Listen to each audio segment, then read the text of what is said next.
All right, folks, welcome back. We are today scheduled to finally start our discussion. Actually, we were scheduled to start wading into Plato's Republic last class, but that's okay. We're almost caught up, and today we've mostly wrapped up our discussion of the Apology and Credo. We wanted to spend a little bit of time at the beginning of class today discussing some of the puzzles and tensions and questions that I left you with last time about those two short dialogues. And then we jump into Plato's great, most famous text, his most in-depth kind of exposition of his own thinking, his own philosophy on many, many different realms. The Republic is a very wide-ranging, kind of winding text, as we'll discuss. So we'll start our look at that today, and we spend several classes on that text because it is such an important but also challenging and difficult and long text. So we'll spend quite a bit of time on it, actually more time on the Republic than we do in any other single text in the course. So let me pull up my PowerPoint and we'll begin by where we left off last class in our discussion of the Apology and Credo.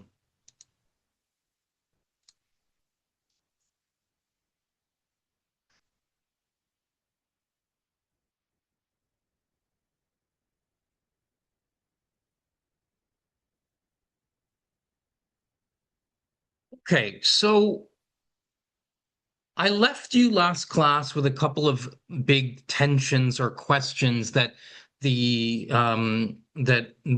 Apology and Credo leave us with.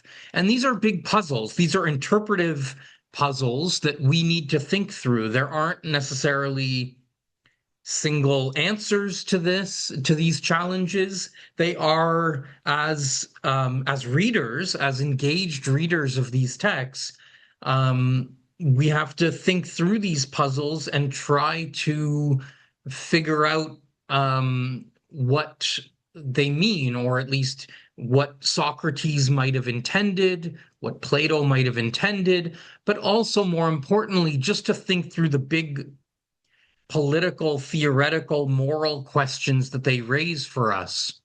So, we're not going to spend we don't spend enough time in this class to become scholars of Socrates and Plato to really interpret them fully, but we can certainly think about the important challenges and questions that their texts put before us. So the first one I wanted us to think about was this question of obedience or disobedience. And the central point here is that we saw in the Apology that that Socrates talks about uh, the need for doing what's right above all else, and seems to suggest at several points, including through his own examples of his own life, that sometimes dissent and disobedience is going to be necessary to the powers that be. And so he talks about his examples of kind of being when he's had to enter into the political fray, or he's been compelled to be involved in politics, and how it led him into grave danger because of his commitment to do what is right. And it led him to kind of say, well, the philosopher should actually kind of avoid politics. But he has kind of already told us by that point that sometimes you're going to have to dissent and disobey. But then by the time we get to Credo, Socrates seems to offer a pretty a very strong, if not absolute, argument for obedience to the law, that the law, the city is like your parent. They've raised you. You owe them everything. You can't attack the foundation of the city. You had the opportunity to leave or to convince the city, and you did not do either.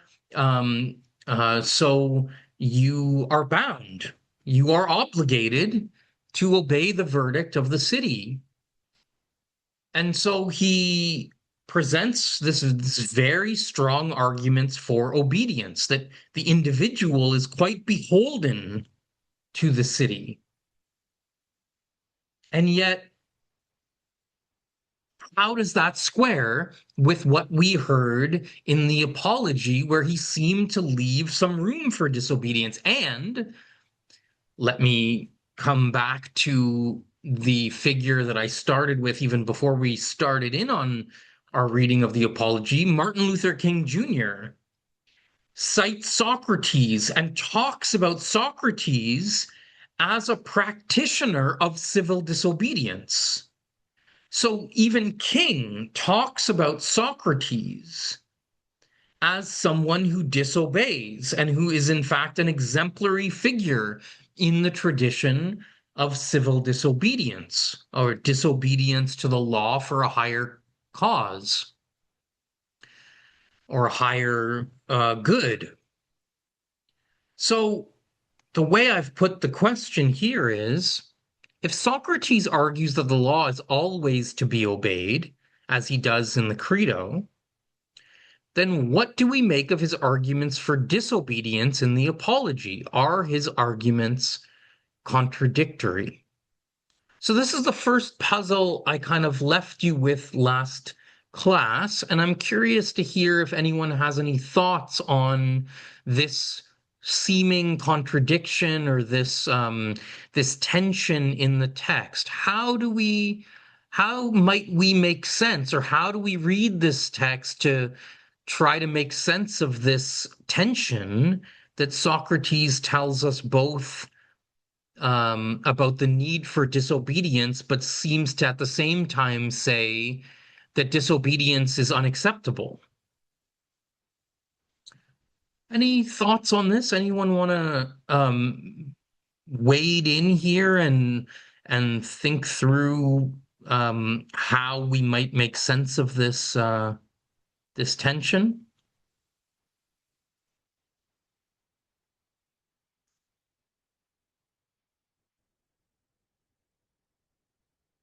Brave souls today. Okay, let me look at the chat.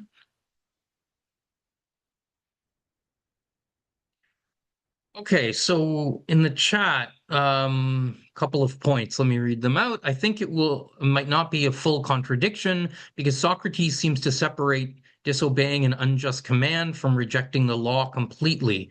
In the Apology, he's willing to disobey when following orders would make him act unjustly. But in the Credo, he accepts the legal punishment because he does not want to destroy the authority of the city's laws.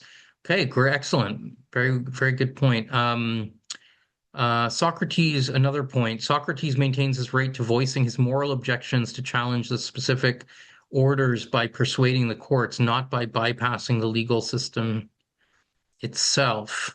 Okay, very good. Anna, you're saying you can. Anna, do you want to jump in here?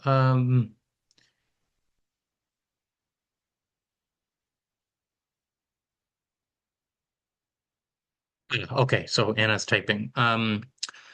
Okay, well, that's some important points there, and I think the first point from Mirasa, that's a really astute interpretation. One that I think we can think more closely, allows us to think more closely with the text. So Mirasa argues that in the Apology, what Socrates is willing to do is to disobey unjust orders. either from the assembly or from the tyrants that have taken over rule of Athens, that he is willing to disobey human beings and human orders that are unjust. And in fact, he seems to suggest in some of those examples that he offers of his own disobedience that he thought the orders he was given were themselves not just immoral, but also illegal, not just unjust, but illegal. And so that may well be part of the argument here, because in the Credo, as Mirasa suggests here, in the Credo, there seems to be an argument for the strict argument for obedience is about the laws. It's kind of about the system.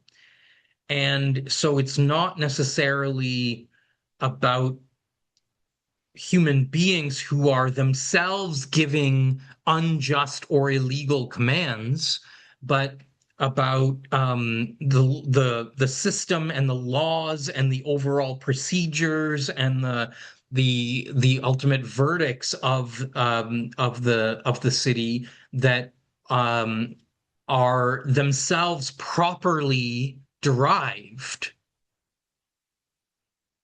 And so, yes, in the apology, in the credo, he's trying to prevent an attack on the authority of the laws.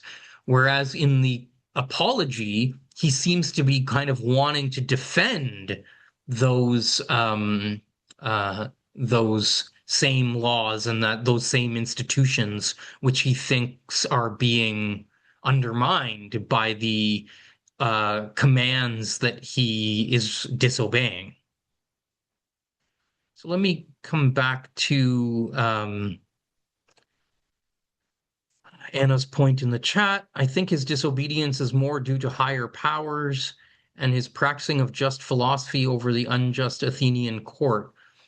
I had to really think about this one and kept rewriting what I wanted to say, but as the court system was against him was unjust, there's his disobedience. Yeah, I mean the difficulty is that in the Credo, he seems to suggest that even if the court system the jury was against him, that the Athenian kind of court renders an unjust verdict, that even then he has an incredibly high obligation to obey.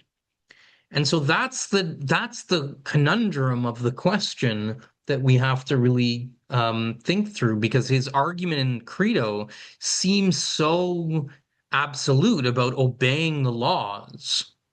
But I think that's where we need to kind of um, uh, grapple with. Anna's also adding, I believe he also practiced philosophy as he deemed himself on a mission from God. So to disobey God is a greater. Yeah. So the again, it would be easier if Socrates simply said in the apology, as he does at one point, he says, "I would rather obey the gods than you, gentlemen," he says to the jury. And so if he had just said that, that would be straightforward. The problem is that in the Credo, he doesn't say that you only have an obligation to obey God. What he says is you have a almost absolute obligation to obey the law.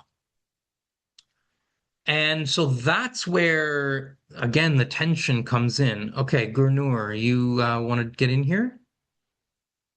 Hi, Professor. I just had a quick question. Yeah. So, we know that Socrates is against unjust behavior or attitudes, right?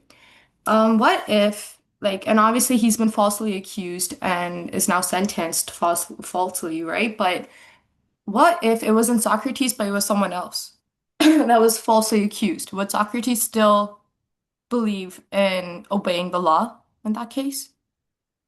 Not Socrates himself, but someone else. Yeah, I mean, I don't know that we have any indication here that Socrates is making the argument just because he himself is involved. Why do you think it's an interesting question. Why do you think that whether it's him involved or somebody else, it would make a difference? Can I ask that question? Because I'm not I don't necessarily see an indication here why he would differentiate, but there seems to be something behind your question that way. No, there honestly, it's just because maybe it's himself, so he thinks it's moral for him to just obey the law, and Mhm. also because he's been, we've learned that he's never rarely ever traveled, right? He's been living Mhm. in Athens for Mhm. Very for good. almost all his life, so he's obligated to obey Yeah. the law. However, let's assume it's someone else, right, who hasn't really or doesn't have that connection with the city. Yeah. Would that still be fair? Yeah, it's a good question. I mean, some of his arguments still clear in the Credo, some of his arguments would still apply to anyone who has lived in the city. He obviously even strengthens the argument further by saying that he didn't travel at all, so he gave even more credence to the city and gave even more of his kind of unwavering consent to the city.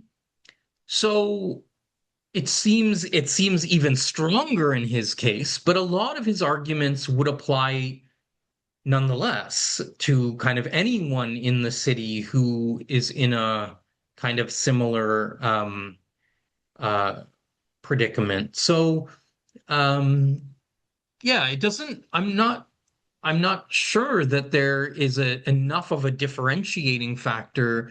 Another part of, our interesting kind of potential aspect of your question is that is it just like is it just for like the philosopher, the one who's like really committed to doing what's right? Is the bar kind of higher for them than for others?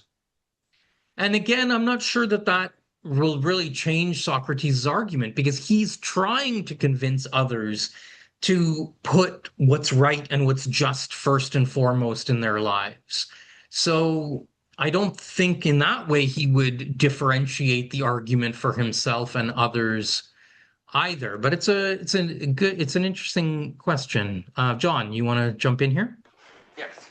It seems to be a case that there is a sort of hierarchy of what should be obeyed and how you should be acting, in that um, morality supersedes that of the law, and you laws should be obeyed, but only insofar as those laws are just and moral, or they do more so that they are not unjust or immoral.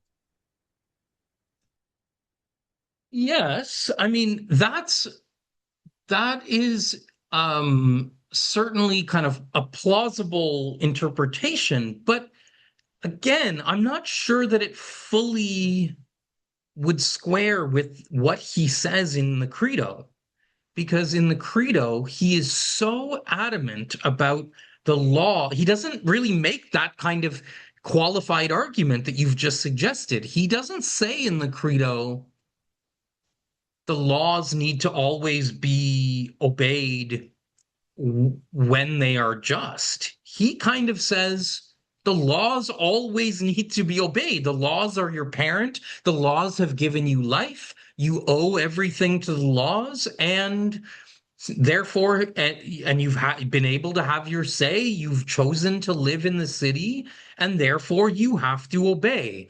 So, if he had made a little bit more of the qualified argument that you suggest in the Credo, which he maybe seems to do in the Apology, that might, you know, kind of help us out a little bit. But he doesn't quite seem to make that qualified argument. You want to come back on this, John? Yeah.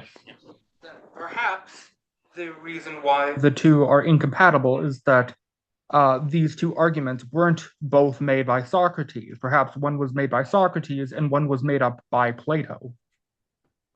Sure. to push And his own philosophical ideas. sure, that's another kind of interpretation that it's important for us to think through because, again, as I've been stressing, Socrates didn't write down his own arguments here. Plato is writing these dialogues, and he may well be importing his own arguments. So he may have in the Apology been more kind of faithful to what Socrates said in his own defense. And in the Credo, it might be more fictional and might be kind of made up by Plato. That's, again, possible. Uh, but we would still need to think through whether there's a more straightforward explanation or way of a reconciliation of the arguments.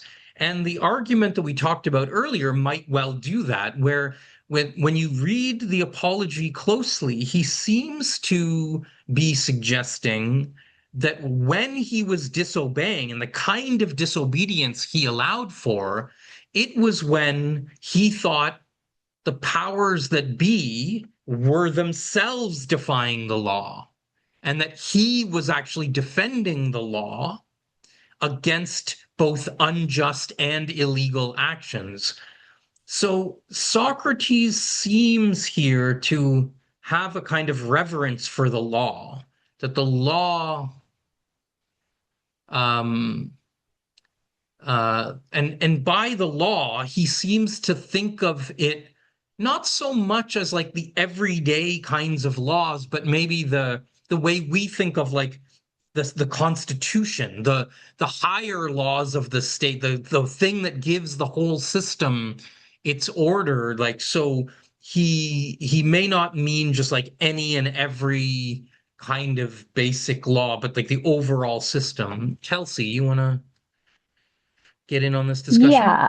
Yeah. So I think like kind of more my interpretation between the Apology and the Credo was that in the Apology, he's more arguing against the accusations made against him under the laws that they have. And yes, saying that like the disobedience that they're seeing that he had was to a higher power and everything. But just the fact that he's making these arguments against the accusations, not really the laws themselves at their core, kind of backs up then what he's saying in the Credo, that the laws themselves are not the issue here, and it's more man's interpretations of the laws that are the bigger issue here, and man's morality.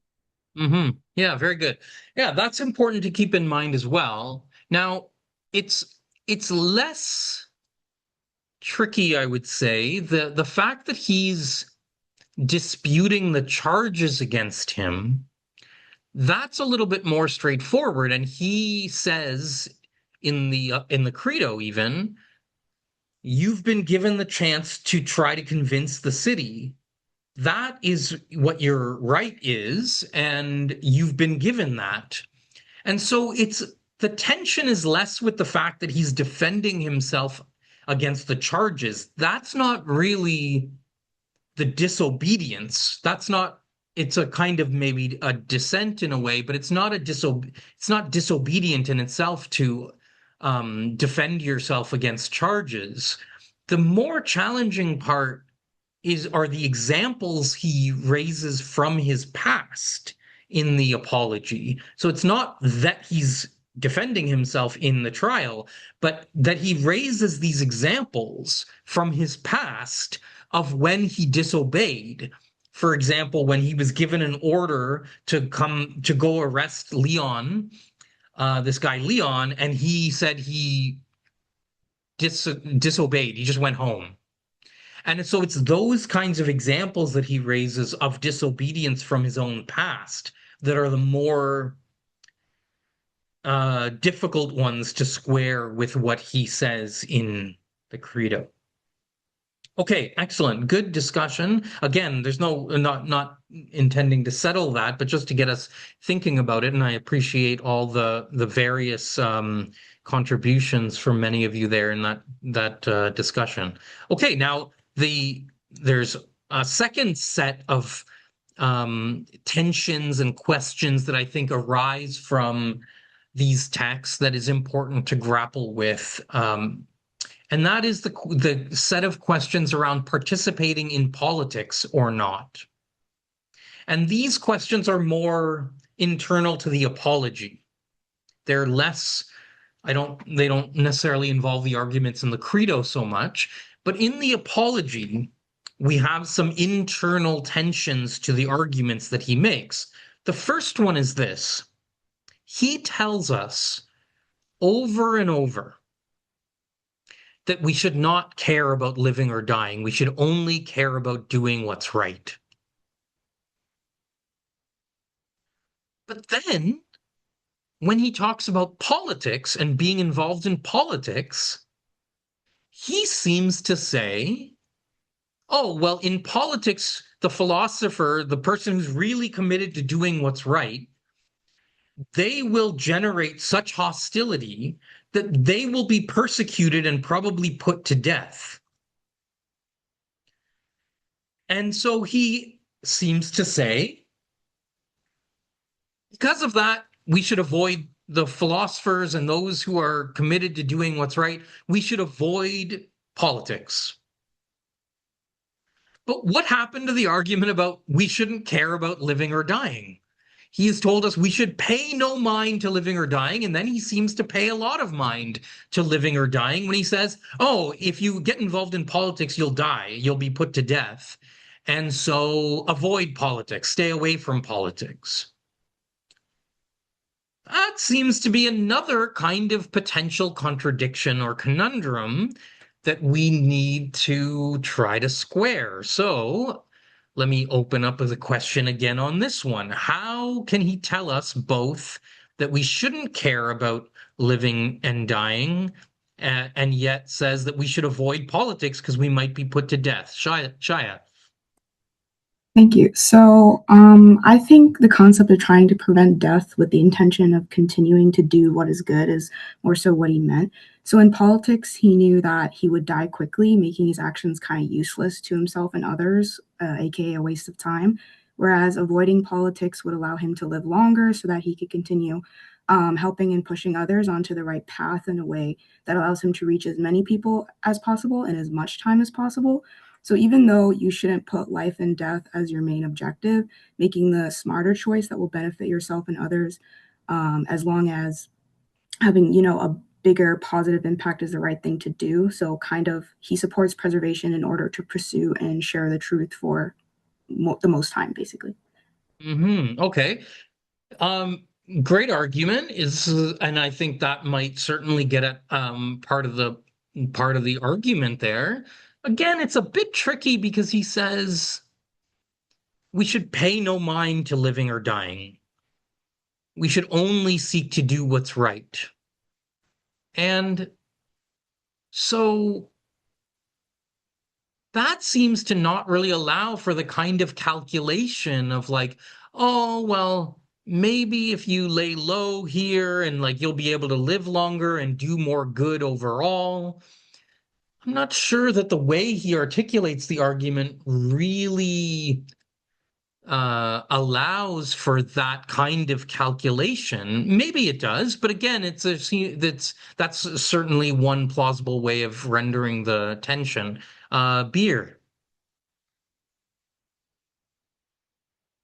Yeah, I was basically gonna say like a similar thing. It was like what I was thinking was it just came down to his preference of giving his life. He would rather give his life for philosophy rather than politics, which he probably deemed less worthy. That's basically what I was gonna say. Yeah, certainly. I mean, he certainly thinks of politics as less worthy. That's certainly true. But again, the question, which is, I guess, a part of this question is if you are committed to doing what's right and opposing injustice, standing up against what's wrong, in addition to fighting for what's right. Another part of this question is, can you really be committed to standing up against injustices and at the same time say, oh, I'm just going to avoid the political realm. Like the political realm is where so much about justice and injustice takes place. So if we come back to my PowerPoint here, there's a second kind of question that's part of this discussion. And that is, can we live a life committed to truth and justice and to fighting falsehood and injustice while avoiding the political realm? Socrates again seems to say, you should be committed to the just life. You should be committed to standing up for what's right and opposing what's wrong. And yet he says, avoid politics. But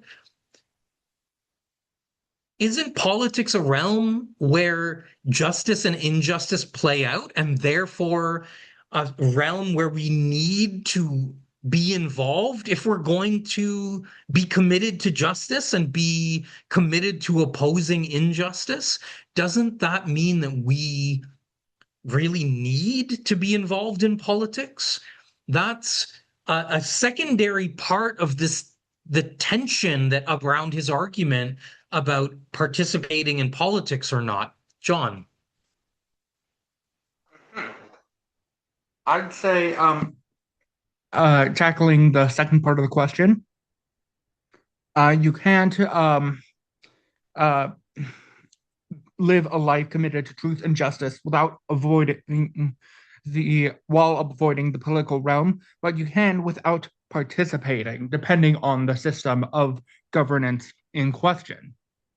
Because we see today that governments and policies and politics are the source of most of the world's injustices. It's the source of war. It's the source of poverty. I mean, we are the ninth richest country on the planet. We could wipe out poverty in a month or so if the political will was there, but it's not because of how property laws are. There are homeless people in peopleless homes right next to each other. And with that injustice and with how the governing structure perpetuates injustice, an argument can be made that it is moral to not participate in the politics because you are therefore legitimizing the system. Good. Okay, so a couple of really important points there. I mean, on one hand, there's the tension about legitimizing the system that is the source of injustice. And maybe there's a part of that that Socrates is getting at in the Apology. Although, again, not really sure if his arguments in the Credo really lend themselves to that same argument. But maybe there's some kind of sense of like, oh, you should avoid politics because you're lending legitimacy and credence to the system that produces injustice. But at the same time, it's there's the kind of argument that you also seem to be making earlier in your comments, which is that if the political realm is where the unjust decisions are being made and just decisions could be also made, then wouldn't it be incumbent upon us to be very involved in politics, to try to set things right? If we were committed to justice, shouldn't we be very involved in politics? So I think your comments kind of cut both ways and raise both possibilities in a really interesting sense. Beer, you wanted to come back on your point earlier? Yeah, Yeah. I also thought of another angle. Mhm. It could also be that like the way he thinks is that there's a difference between not fearing death and being indifferent to it, than actively like courting it and seeking death. Right? So if he views Mhm. participating in politics as seeking death, and it's like uh basically given that you'll face persecution and you die, right? Mhm. Then that's different than just not fearing death. Mhm. Okay. Okay, very good. So that maybe he's not fearing death. He's simply just kind of trying to practice philosophy and do what's right, and that doesn't necessarily mean fearing or avoiding death, but it's just a matter of like trying to practice philosophy for as long as he can. Again, that's a totally plausible kind of argument and interpretation. Um, whether or not it fully kind of squares with his claim that that we shouldn't pay any mind to living or dying, and just do what's right. But also the secondary question that we've been talking about is like, if you're really committed to doing what's right, isn't the political realm kind of necessary in some way? And if you're really committed to opposing injustice, again, isn't the political realm kind of essential as a space for fighting for justice and fighting against injustice?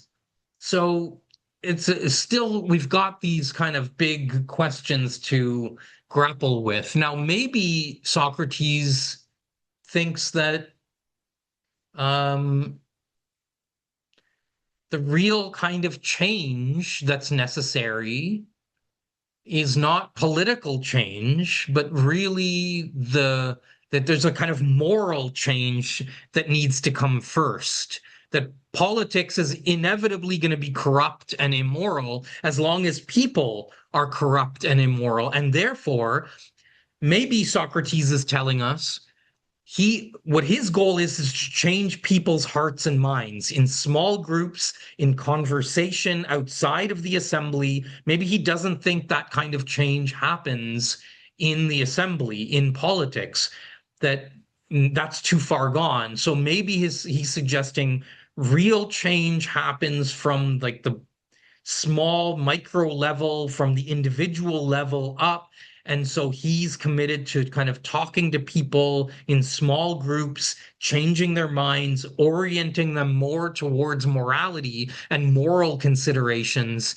And that will kind of trickle up to politics. That maybe is part of his argument.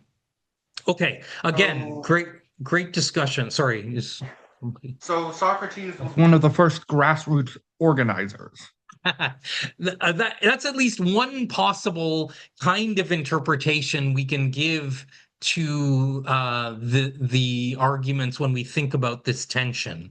That's one interpretation we can give, is to say, yeah, so maybe Socrates was kind of like what the kind of thing grassroots organizers kind of say, where it's like, yeah, they're trying to work really from the ground up, and they're trying to create change from the micro scale and build up from there. So maybe Socrates is offering a kind of version of that. Yeah. Okay, so these are some of the big tensions and questions of the Apology and Credo that I want to leave you with. Again, not settling these, but certainly something to consider and to think through. And these are just meant also as an example of when you read a text carefully, a complex text that on first reading, it might kind of, the whole might seem very coherent and plausible and compelling. And yet, when we think very closely about pull apart different strands of the argument, sometimes we realize these puzzles that are at the heart of complex arguments, and so that we have to muddle through. So that's certainly going to be the case with all the texts that we read going forward. And anytime you read great classic texts of political theory, you should be confronted with these kinds of conundrums and tensions that you have to kind of work through. That's part of why these are classic great texts. It's because they have these conundrums and tensions as part of their complex, rich arguments.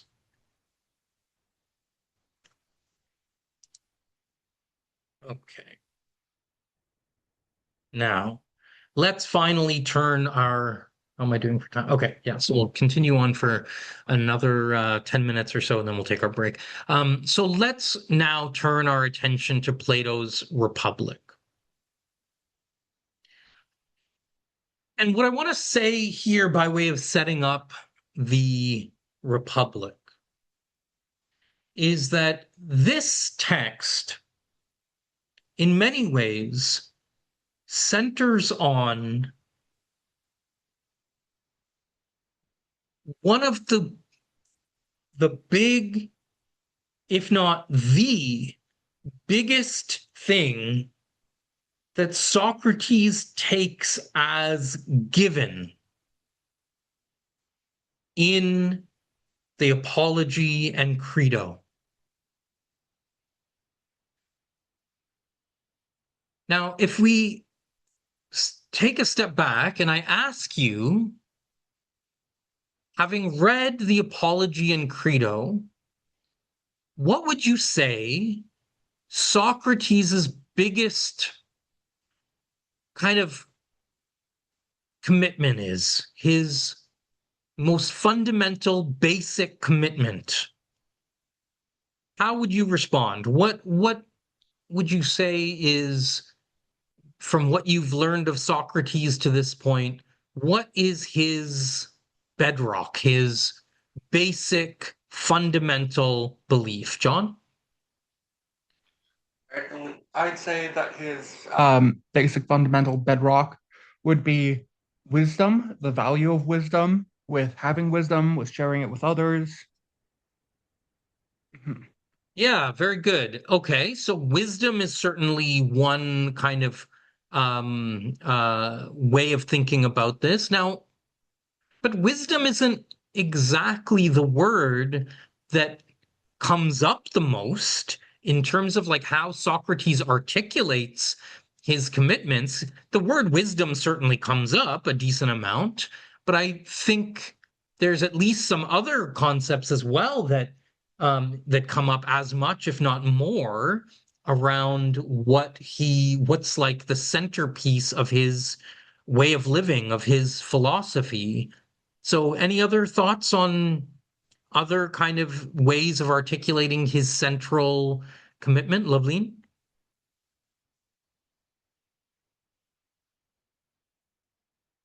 You're muted. Sorry, that he searches for truth through questioning and self-examination. Okay, very good. So there's a sense of a search for truth through questioning and self-examination. So there's a question of truth. We've talked about wisdom. Let me check the chat here. So Mirasa says, I think Socrates' most basic commitment is that it is better to suffer injustice than to commit it. And a lot of his arguments seem to come back to the idea of protecting your soul and staying morally upright matters more than safety, reputation, or even survival. Okay, excellent. So Mirasa here brings in that other huge concept, which appears perhaps even more than the concepts of wisdom and truth. And that is the question of justice, the concept of justice. Socrates tells us over and over, and again, it is at least one of his bedrock principles, if not the bedrock principle, that we should live a life of justice. We should always do what is just. And so that is a kind of bedrock principle that, if you'll notice, Socrates doesn't exactly provide an argument for that claim. Socrates has basically used that claim as the basis for other arguments in the Apology and Credo. For example, Credo comes in and Credo says to Socrates, we've got a plan to get you out of here. Come away with us. And Socrates says, what to Crito? Socrates says, well, we have to figure out if that would be the right thing to do. Because we have to figure out if that would be just. And so then he proceeds to argue whether it would be just or not. And he says it wouldn't be just, therefore I shouldn't escape. But why should we be just? That is, again, a premise that Socrates has asserted and that is clearly a bedrock principle of his, but is not necessarily one that he has provided an argument for. He has taken it for granted, in a sense. It is such a deeply held view of his that it is his starting point. It is his a priori, in a sense. It is given. And so he builds his arguments on top of this claim that we should always do what is right. And he argues that he needs to, and the philosophers need to try to compel others to do what is right. And he's provided maybe some vague arguments around, like, the unexamined life is not worth living. He's seemed to suggest that there's some benefit to being just, that it's tied up with the good life in some way, but he certainly hasn't provided us with a robust argument for this. John? I'd say another one of his core pillars, it shows up a lot, is contemplation, and inquisitiveness. The ability to look at pretty much any concept and just break it down until you get to the very core of what that thing may or may not be. Right. Very good. And we'll It's why see. he got his gadfly reputation. Yes, very good. And we will see how all of these different values and principles continue to be really present in the Republic.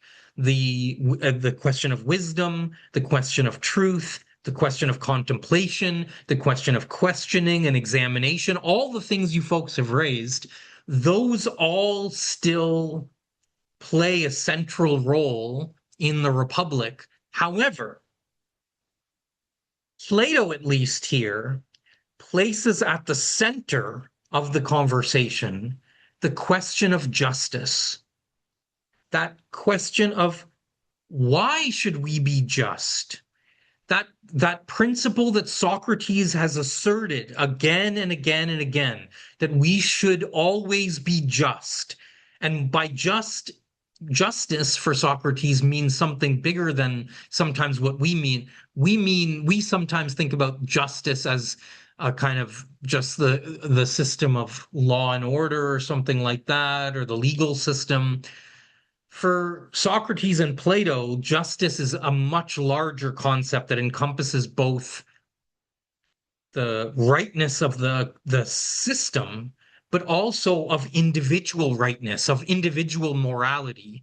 Justice spans both the individual and the society. It is the fundamental value of goodness, of rightness, of doing what is right, that encompasses both individuals and societies.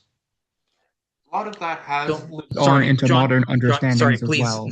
John, sorry. Please don't interrupt. Just make sure to put up your hands because I've got a push forward there. Thanks. Sorry. So the question here is, what is justice? That if we have to first break down why we should believe in justice, why we should practice justice, the first question that we need to tackle is, what is it? And that will be the first kind of question, big question, that will be tackled here in the early parts of the Republic. A second kind of question is, what does justice look like for individuals and societies? Again, for Socrates, for Plato, justice was the kind of overarching value of how that we should all be committed to. And it's not just societies as a whole, the system should produce justice, but individuals in their souls should be just and moral. And so what does it look like for an individual to be moral? What does it look like for a society to be righteous and moral and just? These are questions that are important to figure out as well, and that the text will deal with. And finally, that grand question that I've been suggesting is taken for granted by Socrates in the Apology and Credo. The question of why should we be just? Again, Socrates asserts over and over again that we should be just, but he doesn't really answer the question of why we should be just. So, the Republic here will finally tackle this question at the heart of Socratic philosophy. Why should individuals and societies be just? Why is justice good? Why is justice good in particular for the soul, which we have heard in the Apology, where Socrates kind of told us the philosophers try to get people to care about justice because they want people to care for their souls. So why is justice good for the soul? These are the big questions at the heart of the Republic. So this is why the Republic is such a crucial text, because it gets to the very heart of Socratic and Platonic belief. The question of why we should be just and what justice is. Okay. So, yeah, okay, I'm due for a break, so let's take 10 minutes right now, and it's 1:24. Let's come back at let's say 1:35, and we'll start in on book 1 of the Republic and start to see how the argument how it starts to unfold. Okay, so see you in 10 minutes.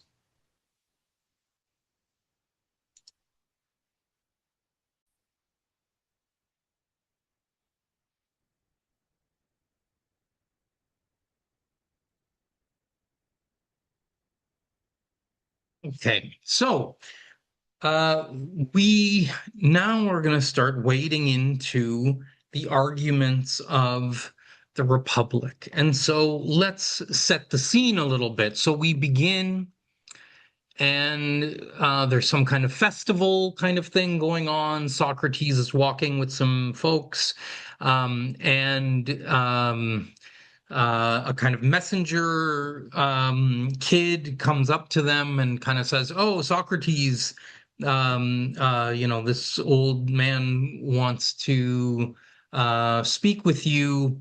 And so, anyways, they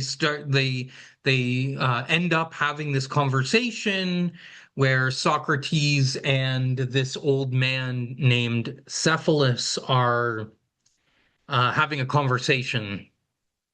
And they're talking about life, and they're talking about old age. Socrates is asking him about, what's it like to grow older, and he's also asking about the role of money, of wealth, because Cephalus is a wealthy person, and he says, like, what is the benefit of having wealth in your old age? And Cephalus kind of says something like, "Oh, well, it's good because it allows you to be just."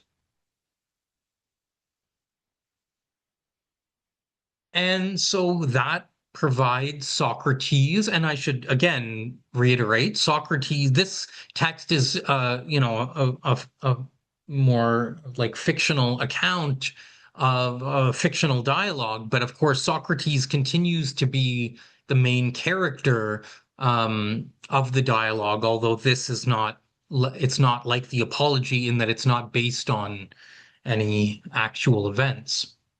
So Cephalus is then kind of saying, "Oh, well, it allows you to be just."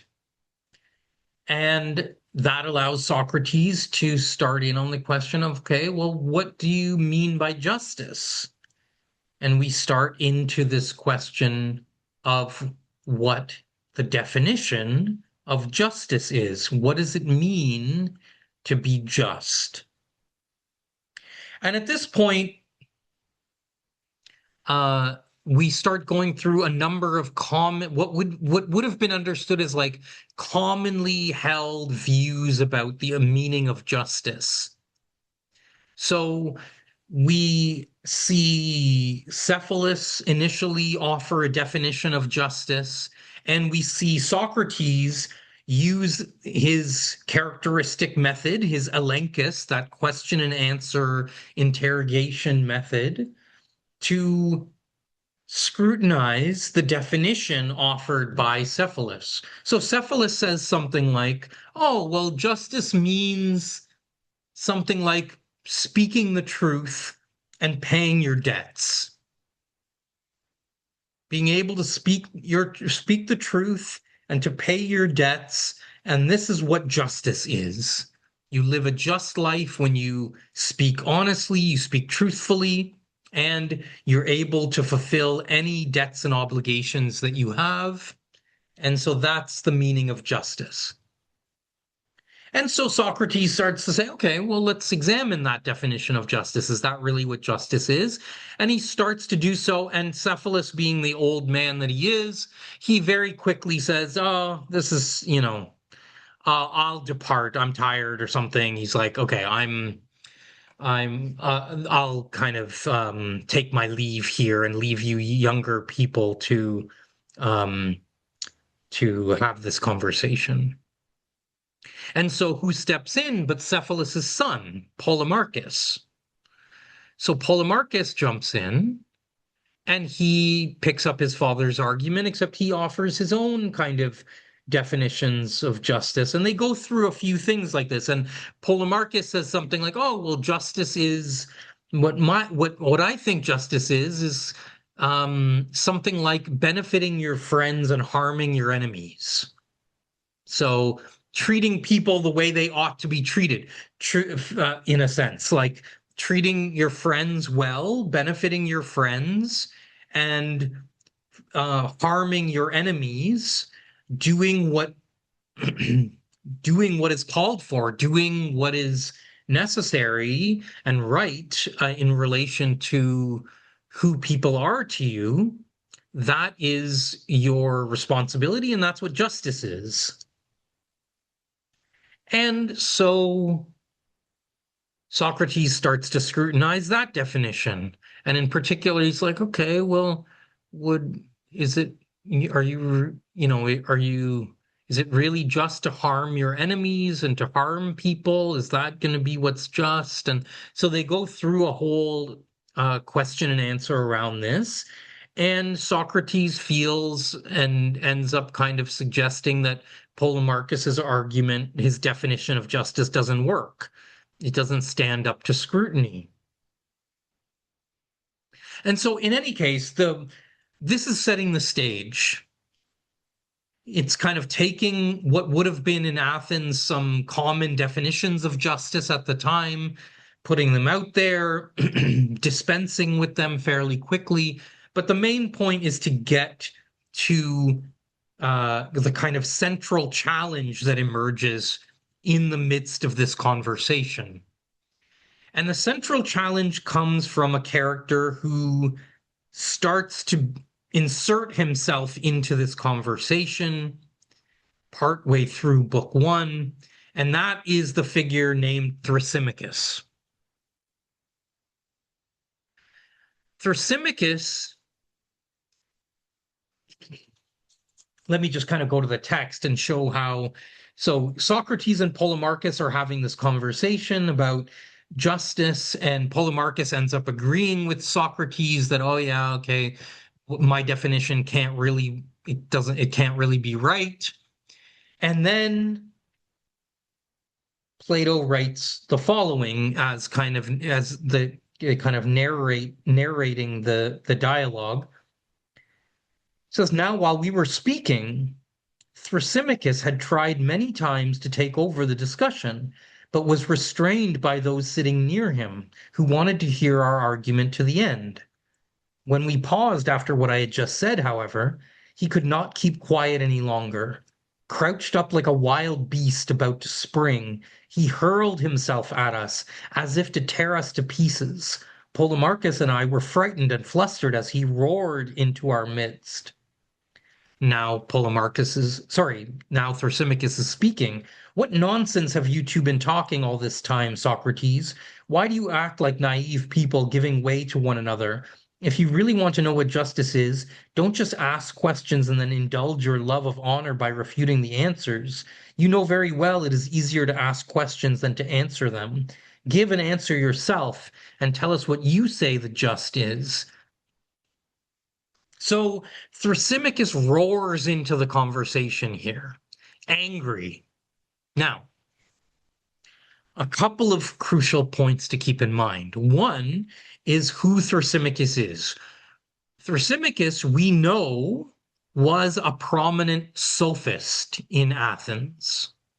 So remember everything I've been saying about sophists. The sophists are a group of people who are kind of associated with the philosophers, but who the philosophers are adamantly opposed to, in a sense. So the regular people kind of can't tell the difference between sophists and philosophers, but the philosophers, like Socrates, see themselves as deeply opposed to the sophists. And the sophists, again, are people who teach rhetoric, who think that rhetoric is the best way to manipulate others to get what you want. So they're not committed to doing what's right. They're committed to getting your way and serving your own interest. So Thrasymachus is a prominent sophist in Athens. And Plato has written him as a character into this text. And so that's the first part of the challenge here, is that Thrasymachus is saying, why do you always just refute all the answers? Why don't you give an answer yourself, Socrates? So, of course, sophists and others who claim to know, they want to give their own definitions. They want to give answers themselves because they want to claim knowledge for themselves. But Socrates always kind of demurs or denies this. And so Thrasymachus is angry about this. He wants Socrates to give an answer. But of course, what Socrates detects here immediately is that Thrasymachus wants to give an answer. He thinks he knows. So Thrasymachus challenges Socrates to give an answer. Socrates refuses, as is characteristic of Socrates. He refuses to give an answer, but he says, you seem to have an answer, Thrasymachus. Why don't you enlighten us? And Thrasymachus is kind of angry at first, like, Socrates, you never want to answer.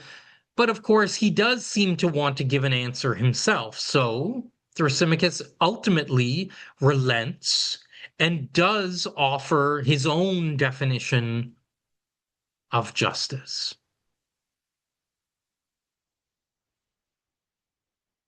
And what he says, in short, the definition he offers in short, is that justice is the advantage of the stronger. Justice is the advantage of the stronger. Okay, kind of a strange, vague definition of justice. Now, let me reach out to you folks again and say, how do you understand this argument? What does Thrasymachus mean when he suggests that justice is the advantage of the stronger? What, how can we make sense of this definition? What could it possibly mean? Yeah, Sophian. Hi. So I'm just giving like my like initial thoughts on Yeah, that. yeah. Like I don't know, like stronger people have like a predisposition or like a certain inclination to justice. They're like more likely to be just, maybe. Well, it's certainly, well, I think he's actually getting at something almost the opposite of that in a sense, or it's not quite that stronger people are more likely to be just. Hmm. It's perhaps something a bit more about the stronger people being able to define what justice is, but not Okay. necessarily to be just themselves. Okay. John? Yeah, I believe it is more so a sort of social Darwinist view, in that if you are strong, if you have the power, you get to determine whatever is just, what isn't just. You get to determine what is moral, what isn't moral. To take from another ancient Greek thinker of the time, Thucydides, it's the idea that the strong do what they will and the weak suffer what they must. Yes, very good. Very good. Yes, okay, great. And I thought, sorry, there was one other hand up that is now gone. Is there somebody who wanted to get in on this? No? Okay. Um, okay, so yes, there is this sense here that what Thrasymachus is getting at, and again, Thrasymachus is a sophist. He kind of believes that life is much more, it's not a moral pursuit, it's a pursuit of power and your self-interest. And from that worldview, from that perspective, people like Thrasymachus don't believe there's any big, lofty notion of justice that is kind of fixed and universal and transcends all of us, but rather, Thrasymachus is arguing that justice is something that is created by human beings. And more specifically, justice is a kind of system of rules of right and wrong that is created by the powerful in their own interest, to their own advantage. So when he says justice is the advantage of the stronger, what he means is that justice is a set of rules about right and wrong, a set of principles or rules that is defined by the people in power, the people who are the strongest, in their own advantage, that the weaker people have to follow. But that the strong themselves don't necessarily have to follow because they are the powerful, they are the strong, but they get to set the rules in their own interest, and they get to impose those and enforce those rules on the weaker people. And so what Thrasymachus is arguing is that when you obey justice, when you do what is just, you are in fact simply serving the interest of the powerful. You are not serving your own interest. You are serving the interest of somebody else, somebody above you.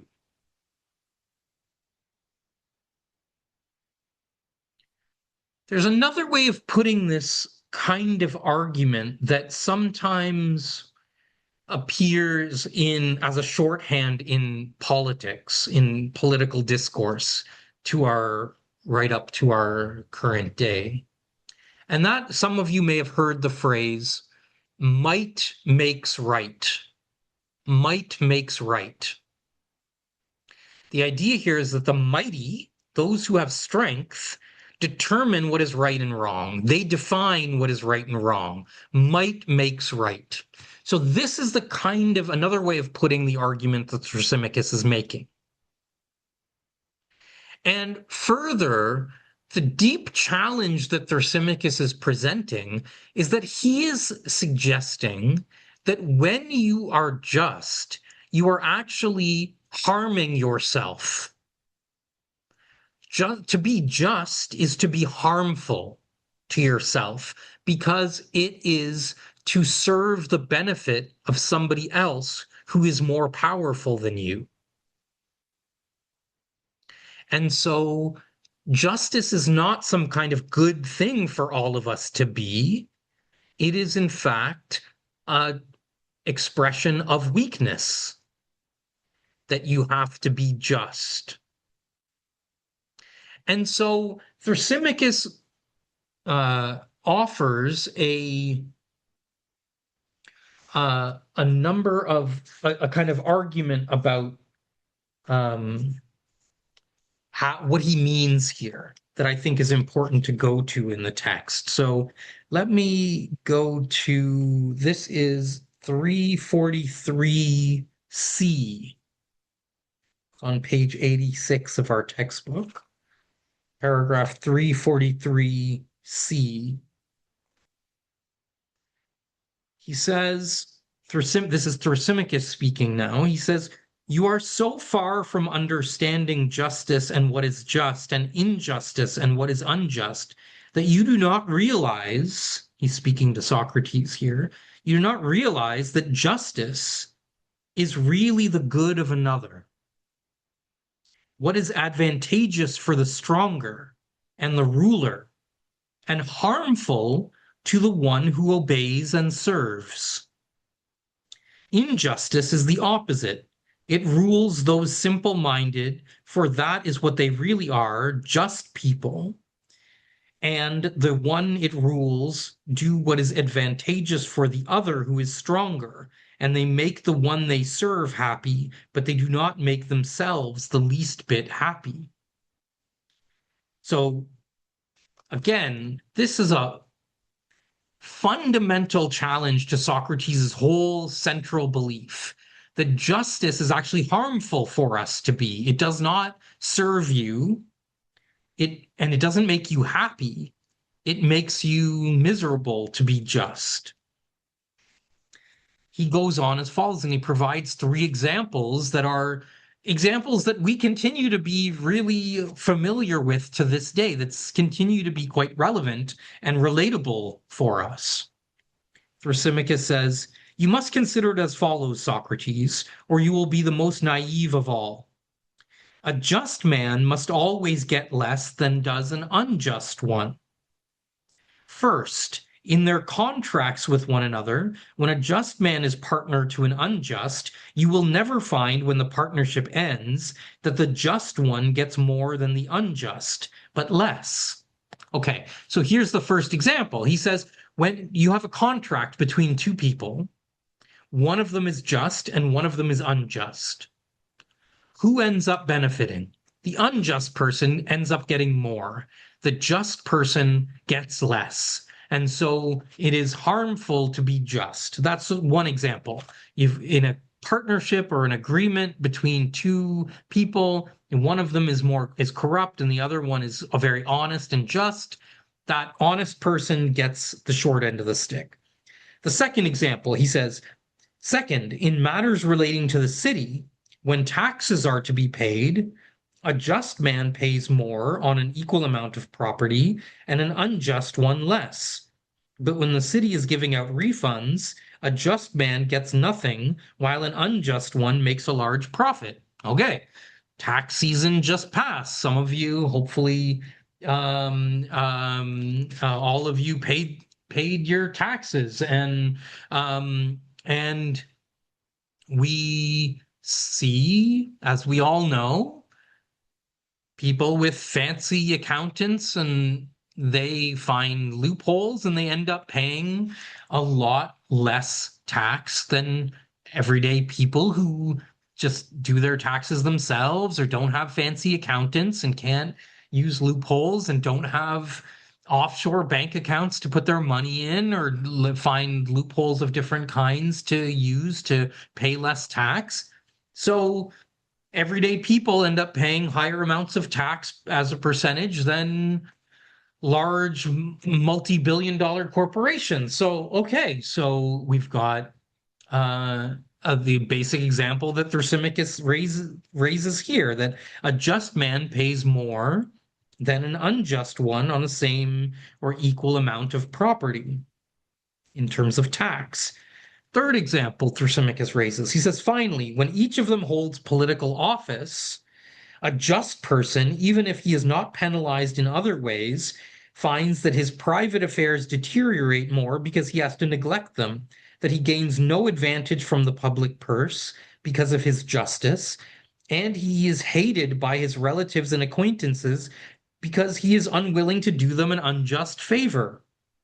The opposite is true of an unjust man in every respect. Okay, so here he talks about politicians. He says people who are involved in politics, if you are just, you don't benefit from the public purse, you don't take extra money, you don't financially benefit from being in politics, you don't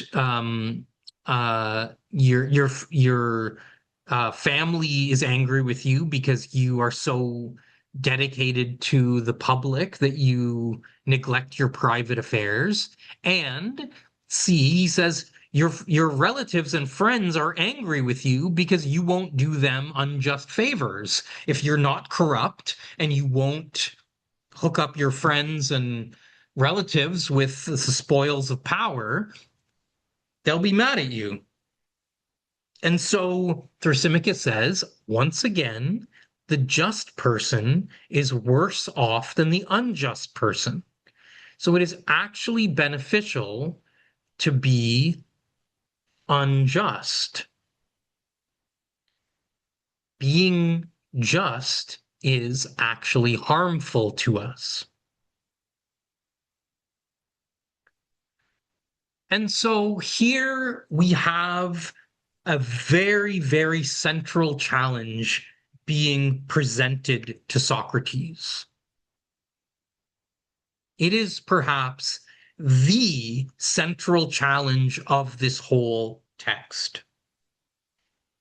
That justice, the idea that justice is not good for us, and that it is actually harmful. Socrates then says, okay, let's take this argument and let's subject it to scrutiny. Let's question it. So they start the Elenchus. They start this question and answer dialogue. And after a little while, eventually, Socrates, in his characteristic fashion, starts to get Thrasymachus to agree with things that are undermining his argument. He starts to, Socrates leads him towards agreeing with something that sounds like the opposite of his initial argument. And so Thrasymachus starts to get very angry. And he eventually kind of gives up, and he says, at one point, he says to Socrates, forget this. You're just kind of playing word games like you always do. And he says, either let me make a speech, or I'm going to just nod and smile and agree with you, and I'm not going to play this game with you. So either let me make a speech, or I'm just going to give up this argument and I'm not going to play this game. That's how Thrasymachus deals with the fact that he can sense that he's losing the argument, that Socrates is starting to get him to agree with premises that oppose his initial claim. Now, notice the significance of this. Again, Thrasymachus is a sophist.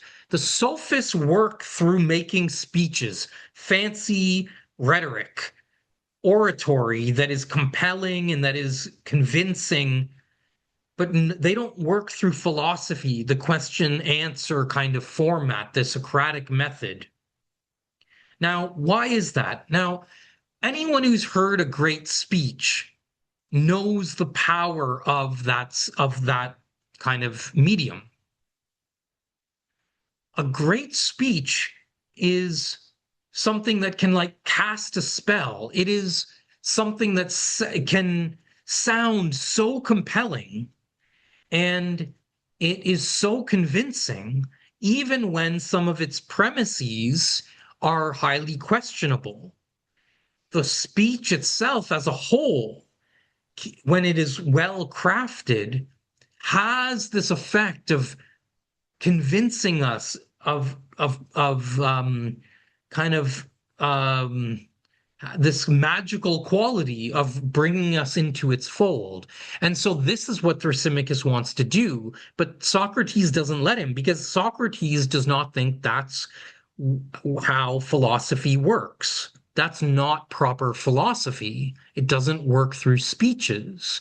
It works through rational interrogation, question and answers, and examining the premises of the claims that you make one by one. And so Thrasymachus ultimately pouts and he gives up the argument and he says, fine, if you won't let me make a speech, I'm just going to go along with whatever you say. I'm not going to play this game. And so Socrates ends up going a few more steps in the argument, and he basically leads Thrasymachus to basically the opposite claim that he started with, that justice is actually beneficial. It can never be harmful. And Thrasymachus is just like, whatever you say, Socrates.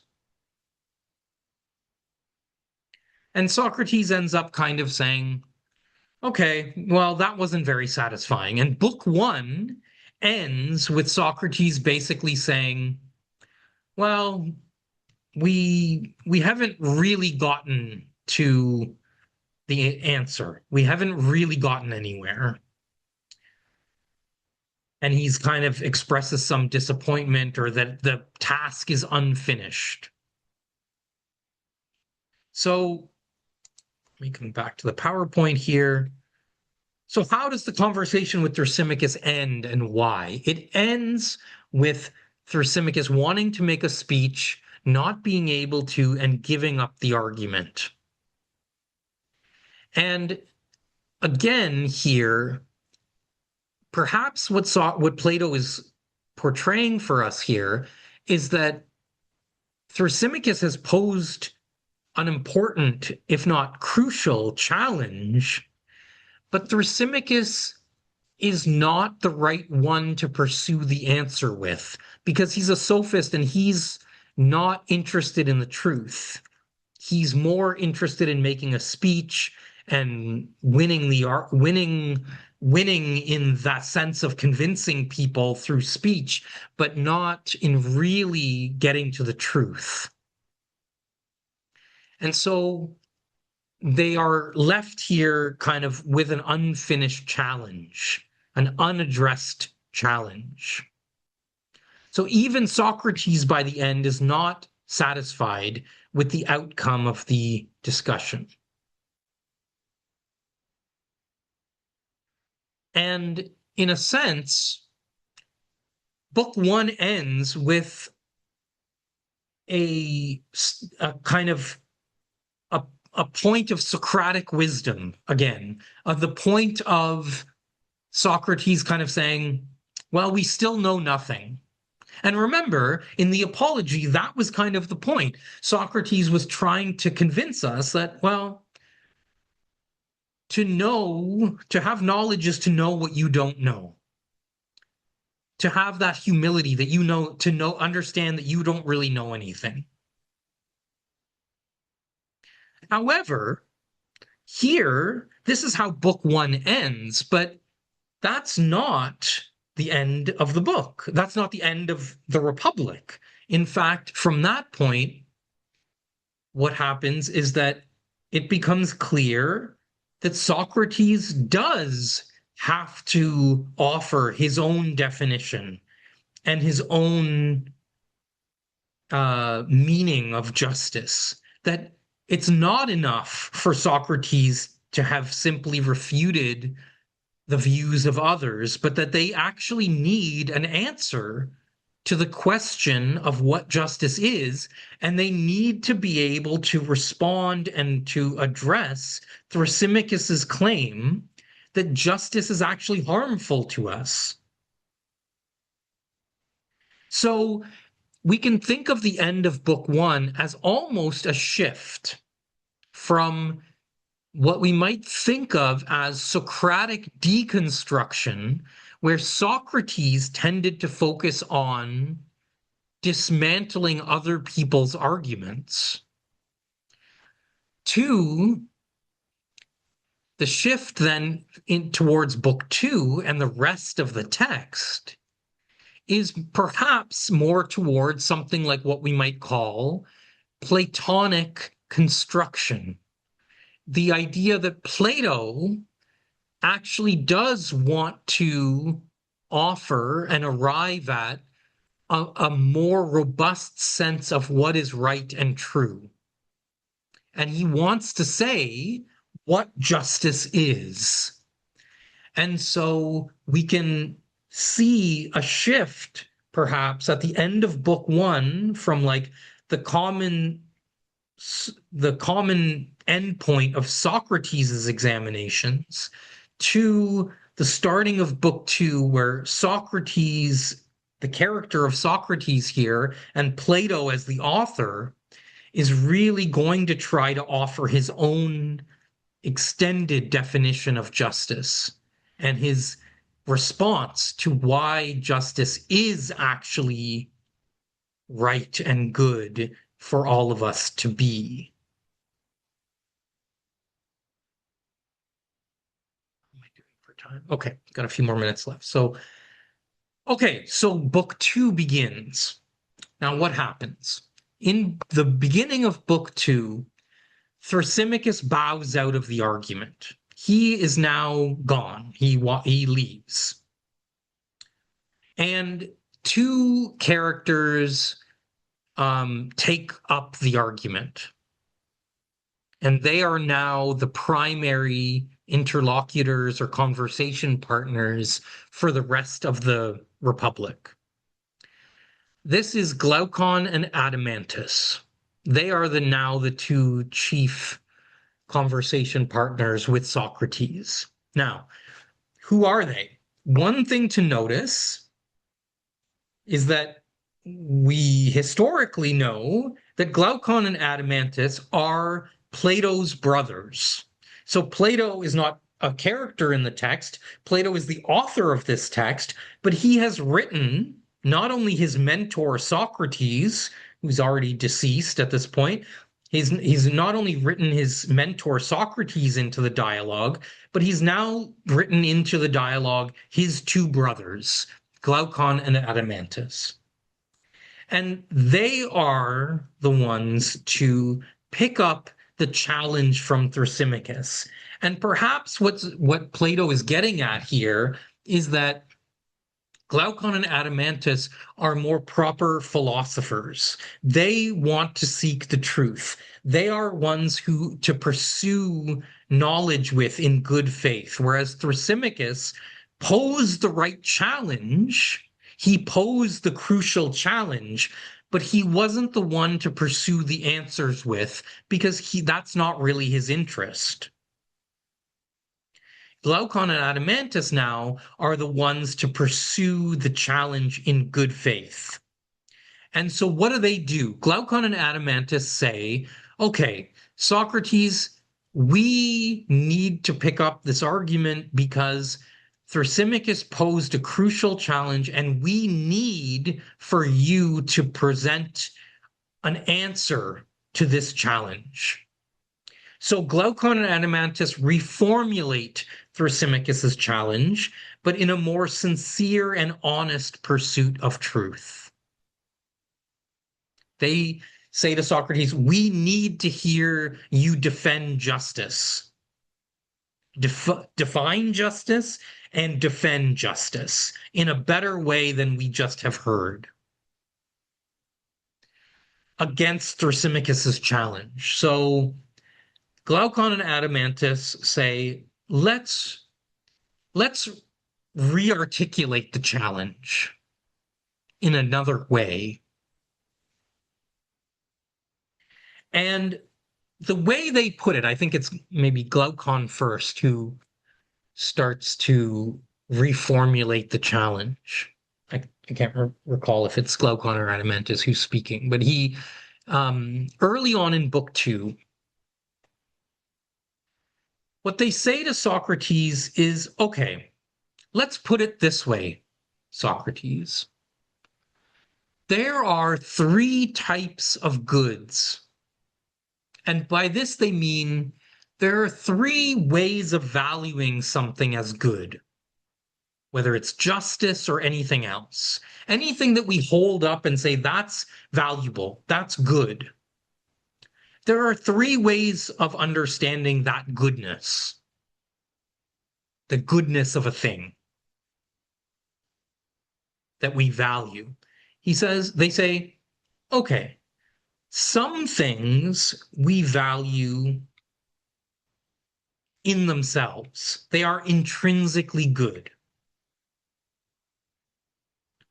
So there are some things that we value just like inherently, intrinsically, they bring a kind of happiness or value or contentment or joy or reward just intrinsic to themselves. The reward of them, the value of them is immediate. It's intrinsic. Then there are things that we value for their consequences. We don't value them in themselves, but we value them for what they bring, consequences that they bring down the road. So again, they don't bring pleasure or benefit immediately, intrinsically, but they are instrumentally good. They are only good as an instrument towards something else. And then there are things that are both good in themselves and for their consequences. They're both intrinsically good and instrumentally good. They bring pleasure and joy in themselves, and they bring good consequences down the road. They are valuable both intrinsically and instrumentally. So there are 3 types of goods in this way. And what they want to ask Socrates at this point is like, which one is justice? And the point in posing it this way is that what they say is a lot of the time justice is defended as something that is actually only instrumentally good rather than intrinsically good. So often when people defend justice, it's because, justice will, if you're just and moral, you will have a good reputation and people will like you. Or the gods will be happy with you and the gods will reward you in the afterlife. Or that, that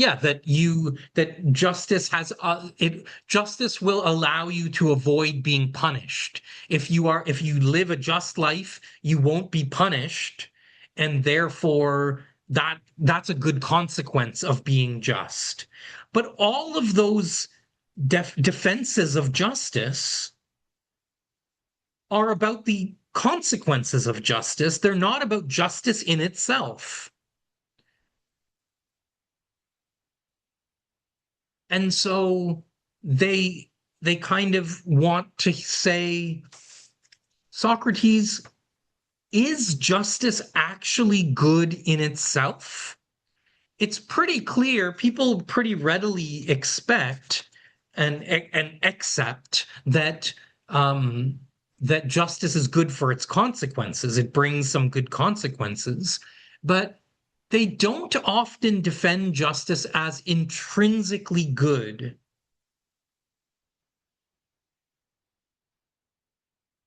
And the way let me just kind of look at the examples they give of things that are just good in themselves. So when Glaucon is describing these three goods, this is at the very beginning of Book 2, 357b. Glaucon says, "Tell me, do you think there is a sort of good we welcome, not because we desire its consequences, but because we welcome it for its own sake? Enjoying, for example, and all the harmless pleasures from which nothing results afterward beyond enjoying having them." So anything that's just brings no good consequence after the fact, but just it is enjoyable in itself. And Glaucon goes on to say, sorry,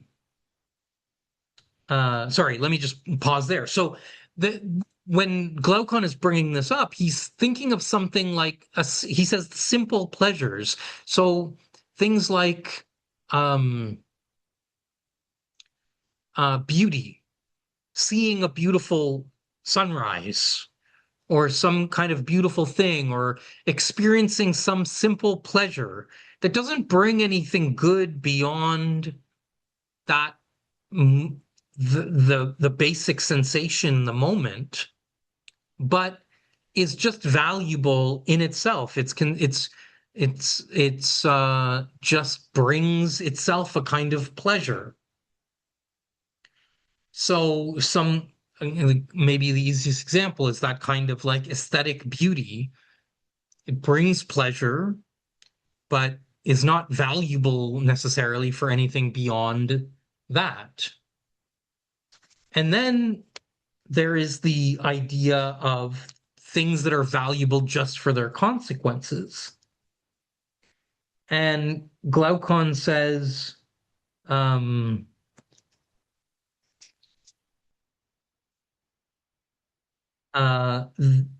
things that we value only for their consequences are like physical training, medical treatment when sick, medicine itself, or ways of making money generally. So these are examples of things we don't value them in themselves. We value them for their consequences. We value them for what they bring. Again, he says medicine that helps we don't value taking medicine on any kind of medical procedures. You don't value it in itself. You value it for the consequences it brings. Or physical training. Some of you might, if you're much better than I am, you may love physical training. It may bring you joy. If you're more like me, physical training is kind of not that pleasurable. It's kind of a pain in the ass. You kind of want to do it for the health consequences that it brings, but it's not something necessarily joyful in itself. And this is how Glaucon talks about it here. Another thing is like, say, money. We don't value money in itself. You value it for what you can do with it.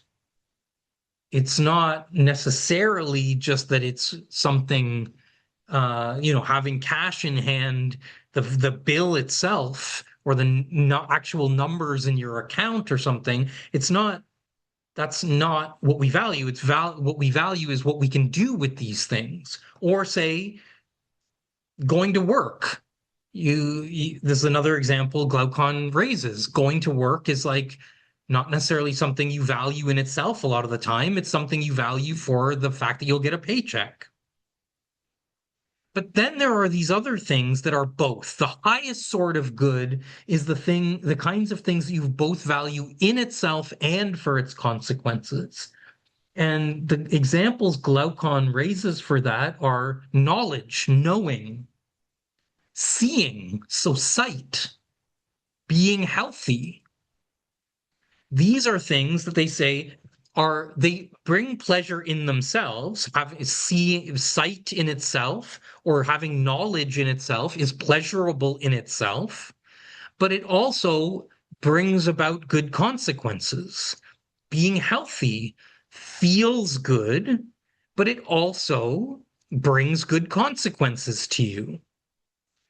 So this is the highest sort of thing. But the challenge here is that justice is often defended as only at being instrumentally good rather than intrinsically good. And what Glaucon and Adeimantus want to get Socrates to argue is that, in fact, justice is intrinsically good. That's the challenge. Is it something that we would do even if you eliminated all the consequences from it? John, you've had your hand up. Yes, I've had And my then hand up sorry, for a I see while. we're at time, so then we'll have to wrap up, but go ahead. Yeah. This argument as for what is good completely ignores the cultural aspect of goodness. The Aztecs saw human sacrifice as good, but nowadays that is seen as immoral. The Wari tribe of Brazil sees cannibalism as being an utmost form of respect for your loved ones, but here in the modern day in Canada, we see that as abhorrent. Even comparing ancient Greece to nowadays, there is the concept of pederasty, which was very much accepted back in the day, but now is seen as terrible and immoral. So, well, okay, couple of things. Yes. First of all, Plato is the farthest thing from a kind of relativist in this sense. Plato does think that morality is kind of quite objective and fixed. And so, yes, in a way, he does deny the kind of relativism of justice and goodness. He thinks of it as much more fixed and permanent. But let's bracket that for the time being. For the moment, the point is to simply identify the fact that whether or not what we value changes over time or in time and place, when we value something, we either value it in itself as intrinsically good, as instrumentally good, or as both. That's the first point that Glaucon is putting forward and wants Socrates to defend against. And so where we'll pick up the argument next class is how Socrates takes up this challenge of defending justice as good in itself rather than simply for its consequences. He doesn't think that it's only good in itself. He wants to argue that it's good in itself and for its consequences. It is the highest form of good. But the challenge there is the more difficult part there is to argue that justice is good in itself. Even if you stripped all consequences, which is how most people defend justice, if you stripped away all of its consequences, is there an intrinsic benefit to being just? And that's what Socrates is going to have to argue for in the text. So that's where we'll pick up the argument next week. So please do look at the syllabus and be on top of the reading schedule. We continue to be a little bit behind. We were supposed to get into books 2 and 3 today. We're partway into book 2. And so we'll pick up the argument there and try to catch up a bit more next week. So everyone have a good weekend. Hope you get some rest and recharging, and we'll see you on Tuesday. Thank you. Thank you so much.